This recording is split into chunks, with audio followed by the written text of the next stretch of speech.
ಎಲ್ಲರಿಗೂ ನಮಸ್ಕಾರ. ಇನ್ನು ಮುಂದೆ ಎಲ್ಲ ಬರೀ ನೋವಿನ ಕಥೆ ಕಣ್ರಿ. ಆದರೂ ಅಲ್ಲಿ ಬೆಳ್ಳಿಯ ಬೆಳಕು ಒಂದೆರಡು ಕಡೆ ಇದೆ, ಅದನ್ನು ಹೇಳ್ತೀನಿ.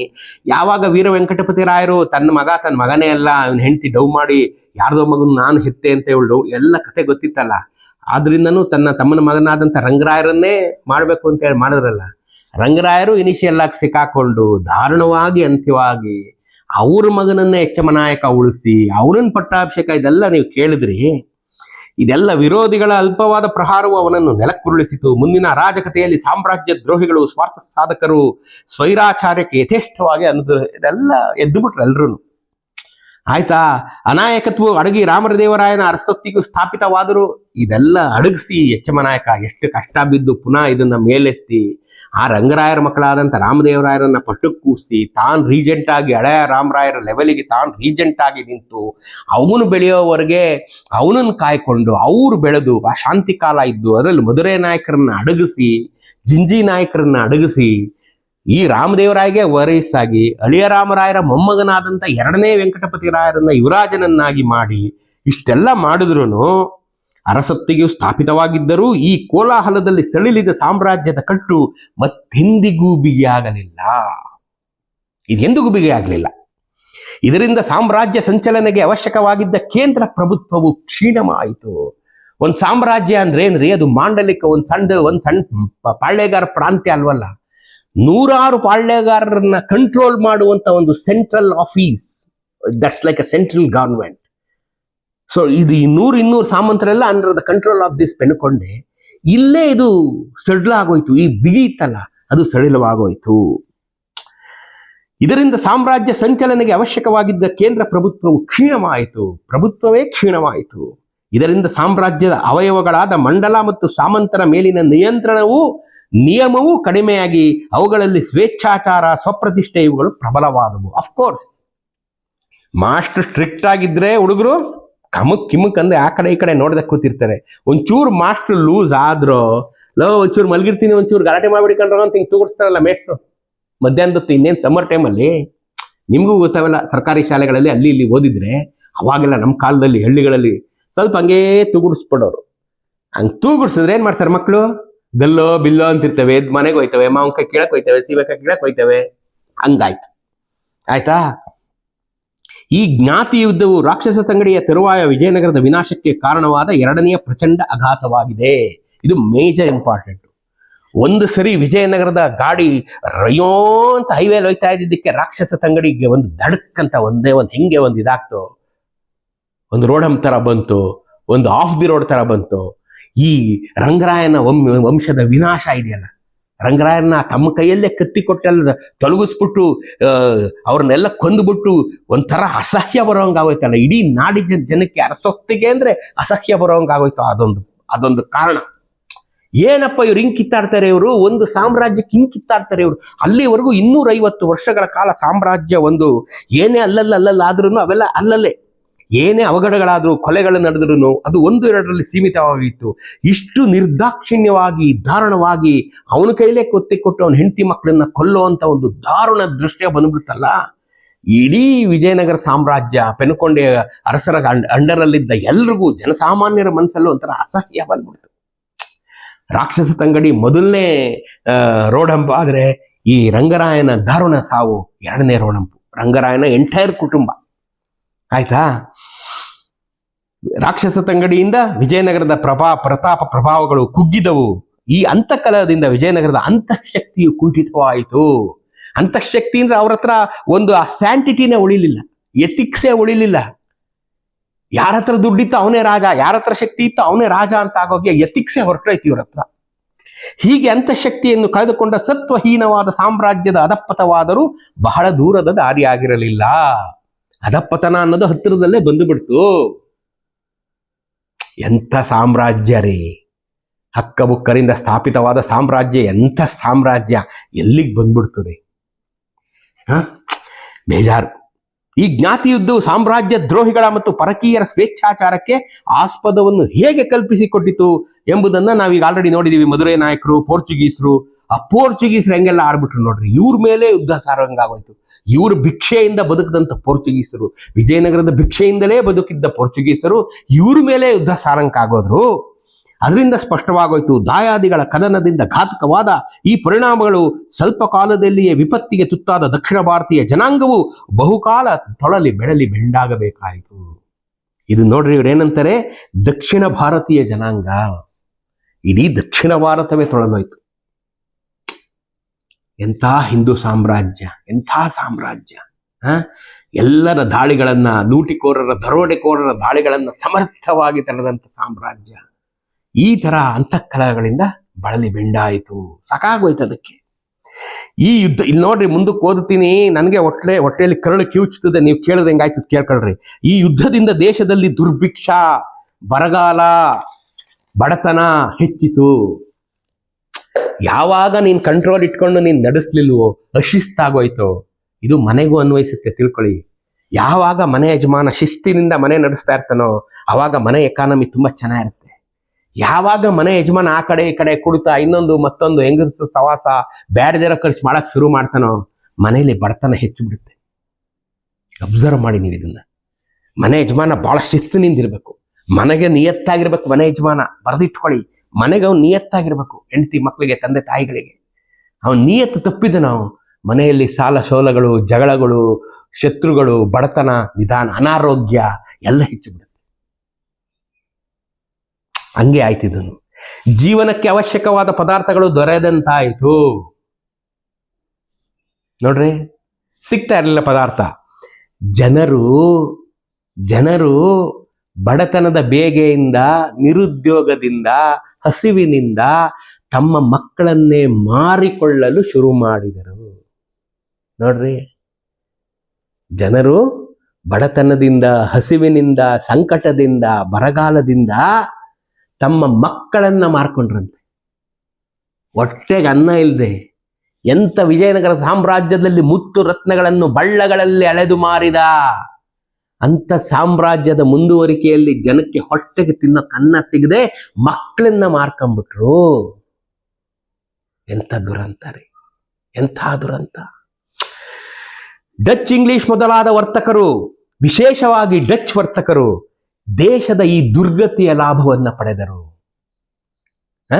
ಉಂಡು ಮನೆಯಲ್ಲಿ ಗಳ ಹಿರಿದ್ರು ಅಂತ ನಮ್ಮ ಕಡೆ ಗಾದೆ, ಉಂಡು ಮನೆಯಲ್ಲಿ ಗಳ ಹಿರಿದ್ರು. ಏನಂಗಂದ್ರೆ, ಯಾರ ಮನೇಲಿ ನೀನ್ ದಿನ ಊಟ ಮಾಡ್ತಿದ್ಯಲ್ಲ ಆ ಮನೆಗೆ ಬೆಂಕಿ ಬಿದ್ದಾಗ ನೀನೇನ್ ಮಾಡ್ಬೇಕು? ಬೆಂಕಿ ಆರಿಸ್ಬೇಕು. ನೀನೇನ್ ಮಾಡ್ತಾ ಇದೀಯ ಡಚ್ ವರ್ತಕ? ನೀನೇನ್ ಮಾಡ್ತಾ ಇದೀಯಾ? ಆ ಗಳ ಹಿರಿತಾ ಇದೆಯಾ ಅಂದ್ರೆ ಮನೆನೆಲ್ಲ ಬಿಚ್ಕೊಂಡು ಹೋಯ್ತಾ ಇದೆಯಾ ನೀನು. ಎಷ್ಟು ಸಿಗ್ತವೆ ನೋಡ್ಕೊಂಡು ನೀನ್ ಬಿಚ್ಕೊಂಡು ಹೋಯ್ತಾ ಇದೆಯಾ ಅಂತ ನಿಯತ್ತಿಲ್ದೇ ಇರೋರು ಅವರನ್ನ ಉಂಡು ಮಳೆಯಲ್ಲಿ ಗಳ ಹಿರಿದ್ರು ಅನ್ನೋದು. ಉಂಡು ಮಳೆಯಲ್ಲಿ ಗಳ ಹಿರಿದ್ರು ಅಂದ್ರೆ ನಿಯತ್ತಿಲ್ದೇವ್ರು ಅಂತ.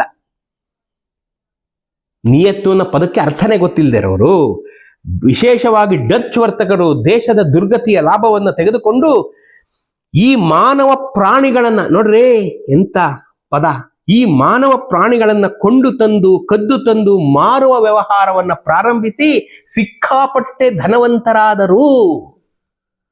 ಎಂಥ ರಾಜ್ಯದಲ್ಲಿ ಎಂಥ ಕೆಲಸ ನಡೀತ್ರಿ. ಡಚ್ಚರು ತಾವು ಬಂದಿದ್ ವ್ಯವಹಾರ ಬಿಟ್ಟುಬಿಟ್ಟು ಇಡೀ ನಮ್ಮ ಪೆನ್ಕೊಂಡೆ ಸಾಮ್ರಾಜ್ಯದಲ್ಲೆಲ್ಲ ತಿರುಗಿ ಯಾರ್ಯಾರು ಮಕ್ಳು ಮಾರ್ತಾರೆ ಎಲ್ಲಾ ಮಕ್ಳನ್ನ ತಗೊಂಬಂದು ತಾವು ಅದ್ರ ಮೇಲೆ 10 ರೂಪಾಯಿ ಇಟ್ಟು ಇವ್ರನ್ನೆಲ್ಲ ಮಾರ್ಕೊಂಡು ಕಾಸು ಮಾಡ್ಕೊಂಡ್ಬಿಟ್ರಂತಲ್ರಿ. ನೋಡ್ರಿ, ಈ ದೇಶ ಎಂತೆಂತ ದುರ್ಘಟನೆಗೆ ಸಾಕ್ಷಿಯಾಗಿದೆ ನೋಡ್ರಿ. ನಮ್ಮ ಪೂರ್ವ ಸೂರಿಗಳು ಎಷ್ಟೆಷ್ಟೆಲ್ಲ ಜನಸಾಮಾನ್ಯರು ಕಷ್ಟಪಟ್ಟವ್ರೆ ನೋಡ್ರಿ. ಇಷ್ಟು ತಿಂಗಳು ನಾನು ಬಿಡ್ರಿ ವಿಜಯನಗರದ ವೈಭವ ಹೇಳ್ಕೊಂಬಂದೆ. ಜನಸಾಮಾನ್ಯರು ಊಟಕ್ಕೆ ಹೊಟ್ಟೆಗಿಲ್ದೆ ಇದ್ದಂಗೆ ಮಕ್ಳು ಮಾರ್ಕೊಂಬಿಡೋ ಸ್ಟೇಜಿಗೆ ಬಂದ್ಬಿಟ್ರಲ್ರಿ. ನನ್ಗೆ ಯಾವಾಗ್ಲೂ ನೋಡಿ, ಪ್ರಜಾಪ್ರಭುತ್ವ ಅನ್ನೋದು ಎಂತ ಬೆಲೆಯುಳ್ಳ ಪದಾರ್ಥ ಅಂತ ಇವತ್ತು ಅರ್ಥ ಮಾಡ್ಕೊಳ್ಳಿ. ರಾಜಪ್ರಭುತ್ವಕ್ಕೂ ಪ್ರಜಾಪ್ರಭುತ್ವಕ್ಕೂ ಹಗಲು ರಾತ್ರಿಗಳಷ್ಟು ಅಂತರ. ಎಲ್ಲ ದುಡ್ಡನ್ನು ತಗೊಂಡೋಗಿ ಇವ್ರು ಅಲ್ಲೆಲ್ಲ ಇಟ್ಬಿಟ್ರಲ್ರಿ 1550 ಆನೆಗಳ ಮೇಲೆ ಅಂತ. ಅದೆಲ್ಲ ತಂದು ಜನಕ್ಕೆ ಹಂಚ್ಬೋದಾಗಿತ್ತು ತಾನೇ. ರಾಜಪ್ರಭುತ್ವ ಅಲ್ವೇನ್ರಿ ಅದು? ಅವನ ಕೈಲೇ ಇತ್ತಲ್ರಿ ಅದು. ಎಲ್ಲ ಹಂಚ್ಬೋದಾಗಿತ್ತು ತಾನೆ. ಮಕ್ಕಳು ಮಾರ್ಕೊಳ್ಳೋ ಸ್ಥಿತಿಗೆ ಬಂದ್ಬಿಟ್ರು ಅಂದ್ರೆ ಮತ್ತೆ ಇವನೇನ್ರಿ ಮಾಡ್ತಾ ಇದ್ದಪ್ಪ ಈ ರಾಜ ಅಲ್ವೇನ್ರಿ? ಅದಕ್ಕೆ ಪ್ರಜಾಪ್ರಭುತ್ವ ಅನ್ನೋದು ಬೆಲೆ ಕಟ್ಟಲಾಗದ ಮಾಣಿಕ್ಯ. 2000 ವರ್ಷಗಳ ಭಾರತದ ಇತಿಹಾಸದಲ್ಲಿ ಬೆಲೆ ಕಟ್ಟಲಾಗದ ಮಾಣಿಕ್ಯ ಅಂತ ಯಾವ್ದಾದ್ರು ಇದ್ರೆ ಅದು ಭಾರತದ ಸಂವಿಧಾನ ಮತ್ತು ಪ್ರಜಾಪ್ರಭುತ್ವ. ಬರ್ಕೊಳ್ಳಿ ಈ ಮಾತನ್ನ. ನಿಮ್ ದೇವ್ರ ಮನೆಯಲ್ಲಿ ಸಂವಿಧಾನದೊಂದು ಫೋಟೋನು ಹಾಕಿ ನೀವು ಪೂಜೆ ಮಾಡಬೇಕು. ಈ ಸಂವಿಧಾನದಿಂದ ನಾವೆಲ್ಲ ಒಂದಾಗಿದ್ದೀವಿ. ಹಣ ಇರೋನು ಇಲ್ಲದೇ ಇರೋನು ಒಂದೇ ಹೋಟ್ಲಲ್ಲಿ ಊಟ ಮಾಡ್ಬೋದು ದುಡ್ಡಿದ್ರೆ. ಹೌದಾ? ಪೂರ್ವಸೂರಿಗಳೆಲ್ಲ ಹಂಗಿರ್ಲಿಲ್ಲ. ನೋಡ್ಕೊಳ್ಳಿ, ಡಚ್ಚರು ನಮ್ಮ ಮಕ್ಕಳನ್ನ ಮಾರ್ಕಂಡ್ ಶ್ರೀಮಂತರಾಗ್ಬಿಟ್ರು.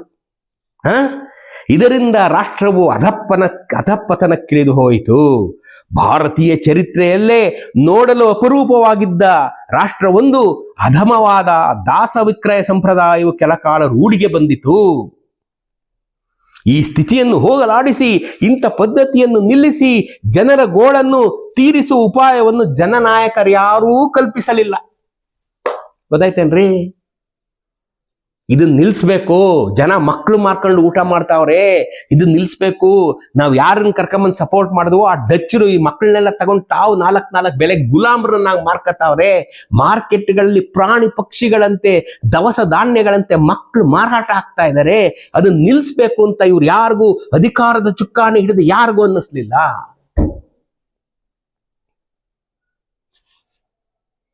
ದುರಂತ, ಇದು ದುರಂತ. ಒಂದು ರಾಜ್ಯದ ಅಧಪತನ ಅಂದ್ರೆ ಇದು.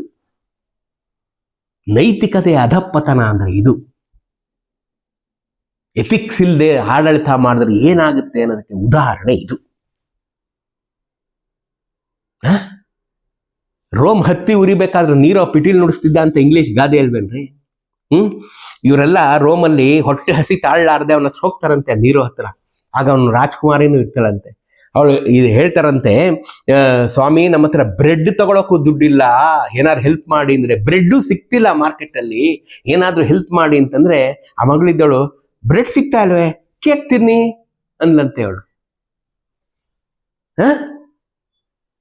ಅರ್ಥ ಮಾಡ್ಕೊಳ್ರಿ, ಅವ್ರಿಗದರ ಅರಿವೇ ಇಲ್ಲ, ಕಷ್ಟ ನಷ್ಟಗಳ ಅರಿವಿಲ್ಲ, ಜನ ಹೆಂಗ್ ಕಷ್ಟಪಡ್ತಾವ್ರೆ ಅನ್ನೋದರ ಅರಿವಿಲ್ಲ. ಅಂಥ ನಾಯಕತ್ವದಲ್ಲಿ ಜನ ಮಕ್ಕಳು ಮಾರ್ಕೊಳ್ದೆ ಇನ್ನೇನ್ರಿ ಮಾಡ್ತಾರೆ? ಅಯ್ಯೋ, ಈ ನಿಕೃಷ್ಟವಾದ ಪರಿಸ್ಥಿತಿಯು ಇನ್ನೂ ಸ್ವಲ್ಪ ವರ್ಷ ಮುಂದುವರಿಯಿತು. ಸಾಲದುದಕ್ಕೆ ಅಖಿಲ ಭಾರತದಲ್ಲಿ ಹಿಂದೆ ಎಂದೂ ಕಾಣದ ರೌದ್ರ ಸ್ವರೂಪಿಯಾದ ಕ್ಷಾಮವು ಉಂಟಾಗಿ ದೇಶವು ಭೀಕರವಾದ ದುರ್ದಶೆಗೀಡಾಗಿತ್ತು. 1630 ಭೀಕರವಾದಂತ ಬರ ಬಂದ್ಬಿಡ್ತದಂತೆ. ಗಾಯದ ಮೇಲೆ ಬರೆ ಎಳೆದ್ರು ಅಂತ ನಮ್ಮ ಕಡೆ ಒಂದು ಗಾದೆ. ಬಿದ್ದು ಗಾಯ ಮಾಡ್ಕೊಂಡ್ ಬಂದಿರ್ತಾನಲ್ಲ, ನಾವೆಲ್ಲ ಈ ದುಃಖದ ಸನ್ನಿವೇಶದಲ್ಲೂ ಒಂದಗು ಬರ್ತೀವಿ. ಹಿಂದೆಲ್ಲ ನಾವು ಚಿಕ್ಕ ಹುಡುಗರಾಗಿದ್ದಾಗ ಬಿದ್ದು ಬಂದ್ರೆ ಮನೇಲಿ 4 ಒದೆಯವರು. ಎಲ್ಲಿ ಬಿದ್ದೆ, ಏನ್ ಅದಿಲ್ಲ ಕಣ್ರಿ, ಮೊದ್ಲೇ ಬಿದ್ದು ಬಂದಿದ್ದೀವಿ. ಅದಿಲ್ಲ ಮೇಲ್ 4 ಬೀಳೋದು. ಯಾಕೆ ಬೀಳಕ್ ಹೋಗಿದ್ದೆ ಅಂತ ನಾವು ಬೇಕಾದ್ ಬೀಳ್ತೀವಿ ಅಂದ್ರೆ. ಅಂದ್ರೆ ನಮ್ನೆಲ್ಲ ನಿಮ್ಗೂ ಹಂಗೆ ತಾನೆ. ಆದ್ರೆ ಈಗ ನೀವು ನಿಮ್ಮ ಮಕ್ಕಳನ್ನ ಉಚ್ಚ ವಯ್ಯಕ್ಕೂ ಬಿಡಲ್ಲ, ನೀವು ಜೊತೆಲಿ ಹೋಯ್ತೀರಾ. SLC ರೀ, ನಿಮ್ಗೆ ಗೊತ್ತಿಲ್ಲ, SLC ಹುಡುಗರ್ನ ಅವ್ರ ಅಪ್ಪಂದ್ರು ಟ್ಯೂಷನ್ ಕೈ ಹಿಡ್ಕೊಂಡ್ ಕರ್ಕೊಂಡು ಹೋಗೋದು ನೋಡಿದ್ದೀನಿ ಬೆಂಗಳೂರಲ್ಲಿ. ಇವರೆಲ್ಲ ಮುಂದಕ್ಕೆ ಅದೇನ್ ಗಂಡಸಾಯ್ತಲ್ರಿ ಇವರೆಲ್ಲ. ನಮ್ ಜೀವಮಾನ ಪರ್ಯಂತ ಎಲ್ಲೂ ನಮ್ಮ ಮನೆಯವ್ರು ಬಂದು ನಮ್ಮ ಬಹುಶಃ ನರ್ಸರಿಲಿ ನಮ್ಮನ್ನ ಕರ್ಕೊಂಡೋಗಿ ಸೇರ್ಸಿದ್ಬಿಟ್ರೆ, ಇಂಜಿನಿಯರಿಂಗ್ ಓದೋರ್ಗು ನಾವೇ ಓದುವಪ್ಪ, ಸೈಕಲ್ ಹಿಡ್ಕೊಂಡು ನಾವೇ ಓದ್ ಸೇರ್ಕೊಂಡ್ವಪ್ಪ. ನೀವು ಹಂಗೆ ಅಲ್ವೇನ್ರಿ? ಆದ್ರೆ ಮಕ್ಕಳನ್ನ ನೀವೇ ಕೈ ಹಿಡ್ಕೊಂಡ್ ಕರ್ಕೊಂಡು, ಅದು ಬಿಡಿ ಅದ್ ಮಾತಾಡ್ಕೊಂಡ್ರೆ ನಮ್ ವಿಜಯನಗರ ಬಿಟ್ಬಿಟ್ಟು ಬೆಂಗಳೂರು ಹೊಂಟೈತೀನಿ. ಆ ವಿಚಾರ ಹಂಗಿರ್ಲಿ. ಭೀಕರವಾದ ಬರಗಾಲವು ಬಂದ್ಬಿಡ್ತು. ಗಾಯದ ಮೇಲೆ ಬರ ಅಂದ್ರೆ ಇದನ್ನ ಹೇಳೋದು. ಈ ವರ್ಷದ ಹಿಂದೆ 3 ವರ್ಷಗಳ ಒಳಗೆ ಮಳೆ ಬೆಳೆಗಳು ಸರಿಯಾಗಿ ಮೊದಲೇ ಇರ್ಲಿಲ್ಲ. ಬರ ಆವರಿಸ್ತಲ್ಲ, 3 ವರ್ಷದಿಂದ ಮಳೆನೇ ಬಂದಿರ್ಲಿಲ್ಲ. 4ನೇ ವರ್ಷಕ್ಕೆ ಬರ ಬಂದ್ಬಿಡ್ತು. ಭಯಾನಕವಾದ ಈ ಬರಗಾಲದಲ್ಲಿ ಒಕ್ಕಲಿಗರು, ನೇತಾರರು ಮುಂತಾದ ಬಡಜನರು, ಒಕ್ಕಲಿಗರು ಅಂದ್ರೆ ಎಲ್ಲ ಒಕ್ಕಲ್ತನ ಮಾಡೋರು, ಹಿಂಡು ಹಿಂಡಾಗಿ ದೇಶಾಂತರಗೆ ಗುಳಿಕಟ್ಟೆ ಅಲೆದೆಳೆದು ಪ್ರಾಣಾಧಾರವು ದೊರೆಯದ ಪಟಪಟನೆ ಮೃತ್ಯುವಿನ ಛಾಯೆಗೆ ಬೀಳತೊಡಗಿದವರು. ಊರುಗಳಲ್ಲಿ ಜನರೇ ಇಲ್ಲದೆ ಹೆಣಗಳ ದೃಷ್ಟಿಗೆ ಬೀಳತೊಡಗಿದವು. ಊರು ತೊರೆದ್ಬಿಟ್ಟು ಹೊಂಟೋದ್ರು ಕಣ್ರಿ. ಊರು ಬಿಟ್ಬಿಟ್ಟೆ ಹೊಟ್ಟೋದ್ರು ಜನ, ಹಿಂಡಾಗಿ ಇದ್ದವರೆಲ್ಲ ಊರಲ್ಲಿ ತೀರ್ಕೊಂಡೋದ್ರು.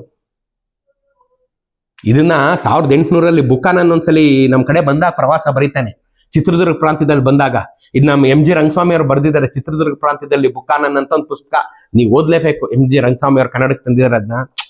ಎಂತ ದುಃಖದ ಸನ್ನಿವೇಶ ಅಂತೀರಾ. ಬಡತನ ಅಂದ್ರೆ ಬಡತನ ಅಂತೀರಿ. ಜನಕ್ಕೆ ತಿನ್ನಕ್ಕೆ ಏನು ಇರ್ಲಿಲ್ವಂತೆ. ಪ್ರಾಣಿಗಳು ವಾಸ ಮಾಡಲಾಗದ ಸ್ಥಿತಿಯಲ್ಲಿ ಜನ ವಾಸ ಮಾಡ್ತಾ ಇದ್ರು ಅಂತ ಬರ್ದವ್ರಿ. ಏನ್ರಿ ಬಡತನ ಅಂದ್ರೆ? ಆಗ ಕಡು ಬಡತನ. ಅದಕ್ಕೂ ಇನ್ನು ನೆಕ್ಸ್ಟ್ ಲೆವೆಲ್ ಡೀಪ್ ಏನಾದ್ರು ಇದ್ರೆ ಅಂತ ಬಡತನ. ಜನ ಎಲ್ಲ ಊರ್ಬಿಟ್ಟು ಹೊಂಟೋಯ್ತಾರ ಕಣ್ರಿ. ಬಿಚ್ಕತ್ತಿ ಭರಮಣ್ಣ ನಾಯಕರ ಕಾಲದಲ್ಲಿ ದುರ್ಗದ ಕಥೆ ಹೇಳ್ಬೇಕಾದ್ರೆ ಇದನ್ನೆಲ್ಲ ಹೇಳ್ತೀನಿ ನಿಮ್ಗೆ. ಭರಮಣ್ಣ ನಾಯಕರ ಕಾಲದಲ್ಲಿ ಇಂಥದ್ದೊಂದು ಭೀಕರ ಬರ ಬಂದ್ಬಿಡುತ್ತೆ. ಇಡೀ ದುರ್ಗವನ್ನ ಎಲ್ಲ ತೊರೆದು ಬಂದು ಪಕ್ಕದ ಕಾಡಲ್ಲಿ ಒಂದು ಬಂದ್ಬಿಡುತ್ತಾಗ ಯಾರು ಹೋಗೋರಿರಲ್ಲ.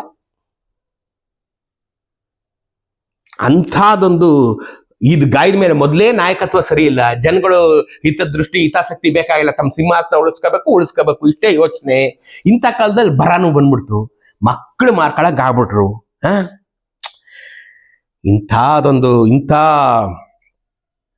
ಏನು ದುರಂತ ಏನ್ ಹೇಳ್ಬೋದು, ಇಂಥ ದುರಂತಕ್ಕೆ ವಿಜಯನಗರ ಸಾಮ್ರಾಜ್ಯ ಈಡಾಗೋಯ್ತು. ಪೆನುಕೊಂಡೆ ಅರಸರಿಗೆ ಈಡಾಗೋಯ್ತು. ಪೆನುಕೊಂಡೆ ಸಾಮ್ರಾಜ್ಯ ಅನ್ಕೊಳ್ಳಿ, ವಿಜಯನಗರ ಸಾಮ್ರಾಜ್ಯ ಅಲ್ಲ. ಇಂಥ ದುರಂತಕ್ಕೆ ಈಡಾಗೋಯ್ತು ಅಂದ್ರೆ ಜಸ್ಟ್ ಇಮ್ಯಾಜಿನ್. ಮಕ್ಕಳು ಮಾರ್ಕೊಂಡು ಊಟ ಮಾಡೋ ಸ್ಥಿತಿಗೆ ಬಂದ್ಬಿಟ್ರು ಅಂದ್ರೆ. ನಾನು ಹೇಳೋದಂತ ಆ ಕಾಲದಲ್ಲಿ ಶ್ರೀಮಂತರು ಇರ್ತಾ ಇದ್ರು, ವರ್ತಕರು ಇರ್ತಾ ಇದ್ರು, ಎಲ್ಲ ಇರ್ತಿದ್ರಲ್ರಿ. ದುಡ್ಡು ತೆಗೆದು ಹಂಚ್ಬೇಕು ತಾನೆ ಜನಕ್ಕೆ. ಯಾವತ್ತು ಒಂದ್ ತಿಳ್ಕೊಳ್ಳಿ, ದೇಶದ ಸರ್ಕಾರ ಯಾವತ್ತು ಪತನ ಆಗುತ್ತೆ ಗೊತ್ತಾ? ದೇಶದ ಸಾಮಾನ್ಯನ ಬಳಿ ಊಟಕ್ಕೂ ದುಡ್ಡಿಲ್ದೇ ಇದ್ದಾಗ ದೇಶ ಪತನ ಆಗೋಗುತ್ತೆ. ಶ್ರೀಮಂತರಿಗೂ ಬಡತನಕ್ಕೂ ತುಂಬಾ ಅಂತರ ಇರಬಾರ್ದು ಯಾವುದೇ ದೇಶದಲ್ಲಿ. ಈ ಮಾತು ಬರ್ಕೊಳ್ಳಿ ನೀವು. ಶ್ರೀಮಂತಿಕೆಗೆ ಬಡತನಕ್ಕೆ ತುಂಬಾ ಅಂತರ ಆಗ್ಬಿಟ್ರೆ ಆ ದೇಶ ಕುಸಿದೋಗುತ್ತೆ. ಜನಗಳನ್ನ ಇವ್ರು ಯಾವತ್ತು ಜನಗಳ ತರ ನೋಡ್ಲಿಲ್ಲ, ಕಬ್ಬಿನ ಜಲ್ಲೆ ತರ ನೋಡಿದ್ರು. ತೆರಿಗೆ ಕಟ್ಟುವ ಯಂತ್ರಗಳಂತೆ ನಂಬರ್ಸ್ ತಲಾ ಲೆಕ್ಕ ಹಾಕ್ಬಿಟ್ರು. ನಮ್ಮೂರಲ್ಲಿ 100 ಮಂದಿ ಅವರೇ ಟ್ಯಾಕ್ಸ್ ಇಷ್ಟು ಬರಬೇಕು, ಈ ತರ ಆಗೋಗಿತ್ತು. ಜನತವ್ ದುಡ್ಡೆಲ್ಲ ಮಕ್ಕಳು ಮಾರ್ಕೊಂಡು ತಿನ್ಬೇಕಾದ್ರೆ ಆ ರಾಜ ಏನ್ ತಿಂತಾ ಇದ್ದ ಹೊಟ್ಟೆಗೆ, ಅವ್ನು ಹೆಂಗೆ ಊಟ ತಿಂಡಿ ಮಾಡ್ತಾ ಇದ್ದೆ ಪೆನ್ಕೊಂಡೆ ಅರಸು ಅಂತ ನನಗೆ ಗೊತ್ತಿಲ್ಲಪ್ಪ. ಹೆಂಗೆ ನೀನು ಊಟ ತಿಂಡಿ ಮಾಡ್ತೀಯಾ?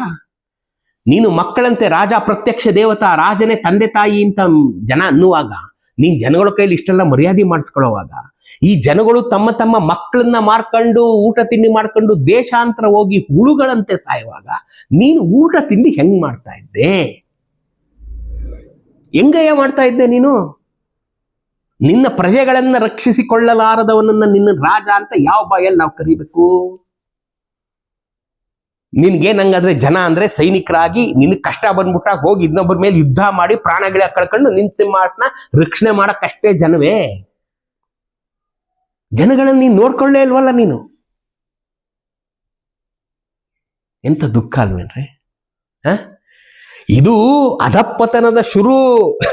ಅಯ್ಯೋ ರಾಮ, ನೀವು ಕೇಳ್ಬಿಟ್ರೆ ಮುಂದಕ್ಕೆ ಇದು ಅಧಪತನದ ಮೊದಲನೇ ಮೆಟ್ಲು. ಇವರು ಇವನು ಇನ್ನು ಮುಂದೊಂದು ಮೆಟ್ಲುಗಳು ಕೇಳ್ಬಿಡ್ತೀರ ನೀವು. ನಾಳೆ ಹೇಳ್ತೀನಿ. ಅಯ್ಯೋ ಸಾಕಾಯ್ತು ನನಗೆ.